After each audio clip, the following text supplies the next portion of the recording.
വളിയെക്കുറിച്ച് എത്ര പേർ മനസ്സിലാക്കി എന്നുള്ളതാണ്. എന്താണ് ഈ വളി? എന്തിനാണ് വളി? ഒരു വ്യക്തി സ്വന്തം ശരീരത്തിൽ നിന്നും വായുരൂപത്തിൽ പുറന്തള്ളുന്ന കാർബൺ ഡയോക്സൈഡ് ആണ് വളി എന്ന് വിളിക്കപ്പെടുന്നത്. ആരോഗ്യമുള്ള ഒരാൾ ഒരു ദിവസം ഏകദേശം 14 വളി വിടും എന്നാണ് ഗവേഷകർ പറയുന്നത്. അത്യാവശ്യം മണവും ഗുണവുമുള്ള വളിയാണ് വിടുന്നതെങ്കിൽ നിങ്ങളുടെ ശരീരത്തിൽ ഫൈബറിന്റെ അളവ് കൃത്യമായ ലെവലാണെന്നും നിങ്ങളുടെ ദഹന പ്രക്രിയയ്ക്ക് ആവശ്യമായ ബാക്ടീരിയകൾ യഥേഷ്ടമുണ്ടെന്നും മനസ്സിലാക്കാം. ഇനി മണം കുറച്ച് അസഹനീയമാണെങ്കിൽ നമുക്ക് മനസ്സിലാക്കാം ഹൈഡ്രജൻ സൾഫൈഡ് ഗ്യാസ് അമിതമായി ഉൽപ്പാദിക്കപ്പെടുന്നു എന്നും ആന്തരിക ഉദര പ്രവർത്തനം ആരോഗ്യകരമാണെന്നും നമുക്ക് മനസ്സിലാക്കാം.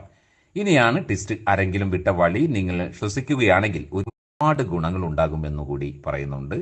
മാരക രോഗങ്ങളുടെ പിടിയിൽ നിന്ന് ഒരു പരിധിവരെ രക്ഷപ്പെടാം എന്നും ദീർഘകാലം ജീവിക്കാമെന്നും പറയുന്നു. ഇനിയെങ്കിലും നാണമില്ലാതെ ഉറക്കെ ഉറക്കെ വളിവിടുക. മുഴങ്ങട്ടെ വളിയുടെ ധ്വനികൾ അന്തരീക്ഷത്തിൽ. വളി മനുഷ്യ ശരീരത്തിലെ ഒഴിച്ചുകൂടാൻ പറ്റാത്ത ഒരു പ്രക്രിയയാണെന്നും കാര്യം മറക്കാതെ ഓർത്തുവെക്കണം. വിടുക, ഉച്ചത്തിൽ വിടുക, നാലാൾ കേൾക്കെ വിടുക. വിട്ട് സംതൃപ്തി നേടുക. ഓർക്കുക, ജീവൻ ഉള്ളവർക്കേ വളിവിടാൻ കഴിയൂ. മരിച്ചവർ വളിവിട്ട ചരിത്രമില്ല. അതുകൊണ്ട് വിടുക, കൂടുതൽ വിട്ട് ആരോഗ്യം സംരക്ഷിക്കുക.